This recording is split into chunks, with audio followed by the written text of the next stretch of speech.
नमस्कार दोस्तों। शायद आपके आसपास भी कोई सरकारी जन औषधि केंद्र खुला हुआ होगा और हो सकता है कि आपने भी वहां से दवाई खरीदी हो। तो आपको यह बात महसूस हुई होगी कि वहां पर जो दवाइयां मिलती हैं उनके रेट बाजार में मिलने वाली दवाइयों से लगभग 70-80% तक सस्ते होते हैं।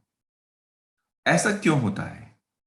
ऐसा इसलिए होता है कि जब कोई भी कंपनी दवाई बनाती है तो उसका एक स्पेशल सॉल्ट होता है। जब इस सॉल्ट की दवाई कोई ब्रांडेड कंपनी बनाती है तो वो अपनी मार्केटिंग की कॉस्ट और अपना प्रॉफिट मार्जिन हाई रख करके उसे हाई रेट पर बेचती है। जब इन्हीं दवाइयों को गवर्नमेंट बनाती है तो उन सॉल्ट जिनका सेम होता है, यानी कि वो सेम क्वालिटी की होती हैं, लेकिन उन पे ब्रांड नेम नहीं होता, तो उन दवाइयों को जेनेरिक दवाइयां कहते हैं और वो लगभग 70-80% तक सस्ती हो जाती हैं। तो दोस्तों, आज हम इस वीडियो में आपको बताने जा रहे हैं कि जन औषधि केंद्र अब तक पूरे हिंदुस्तान में कितने खुल गए हैं और उससे लगभग कितने करोड़ की इस साल, यानी अगर मैं बात करूं फाइनेंशियल ईयर 21-22 की, यानी अप्रैल 2021 से फरवरी 2022 तक कितनी सेल हुई और कितना लगभग उम्मीद कर सकते हैं कि गरीबों का पैसा बचा है दवाइयों पर। इन सभी के बारे में मैं यह जानकारी दूंगा। और दोस्तों, यह जानकारी मैं कोई हवा में नहीं दे रहा हूं, यह वह जानकारी है जो सरकार ने लोकसभा और राज्यसभा के अंदर दी है। तो दोस्तों, चलिए शुरू करते हैं। लेकिन उससे पहले आपसे रिक्वेस्ट कि यदि अभी तक आपने हमारे चैनल को सब्सक्राइब नहीं किया है तो इसे तुरंत सब्सक्राइब कीजिए और अपने दोस्तों को भी शेयर जरूर। दोस्तों, with an objective of making quality generic medicine available at affordable price to all, प्रधानमंत्री भारतीय जन औषधि परियोजना PMBJP was launched by Government of India under the scheme dedicated outlets known as प्रधान मंत्री भारतीय जन औषधि केंद्र PMBJKs are opened to provide generic medicine at cheaper rates to citizens of the country।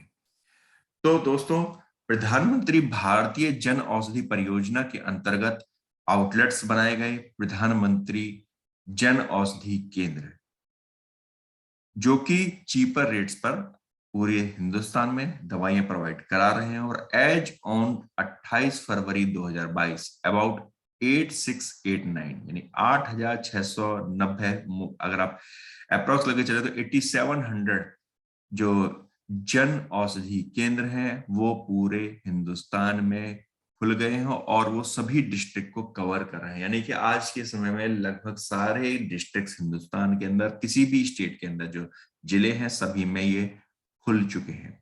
और government का target है कि वो 2025 तक 10,500 इस प्रकार के केंद्रों को खोलेगी। और 2022-23 तक, यानी कि 2022 तो अब आपका 31 मार्च को खत्म हो जाएगा, तब तक तो आपके 8700 के अप्रोक्स हो गए हैं, ये 9300 हो जाएंगे। और जैसा कि मैंने आपको पहले बताया कि जन औषधि के अंतर्गत जो दवाइयां मिलती है वो मार्केट से लगभग 50 से 90% तक सस्ती होती है।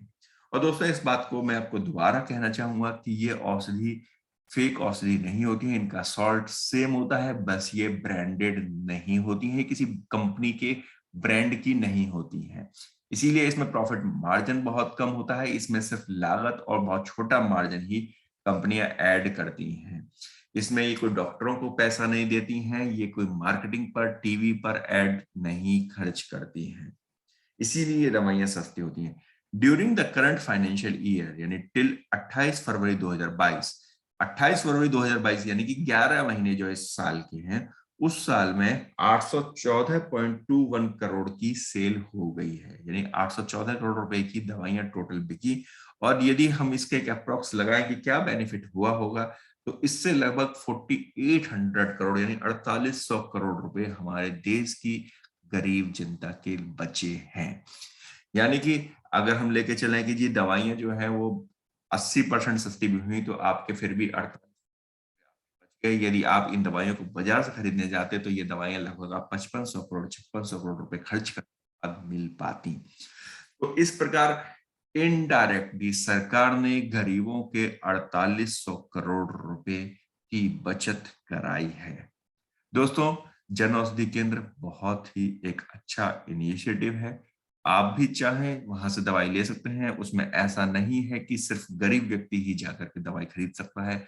कोई भी व्यक्ति वहां से दवाई को परचेज कर सकता है। दोस्तों, आपको यह जानकारी कैसी लगी? हमें कमेंट बॉक्स में कमेंट जरूर कीजिएगा। और हाँ, यदि अभी तक आपने किया है तो इसे तुरंत सब्सक्राइब करें और अपने दोस्तों के साथ शेयर करना ना भूलें। धन्यवाद।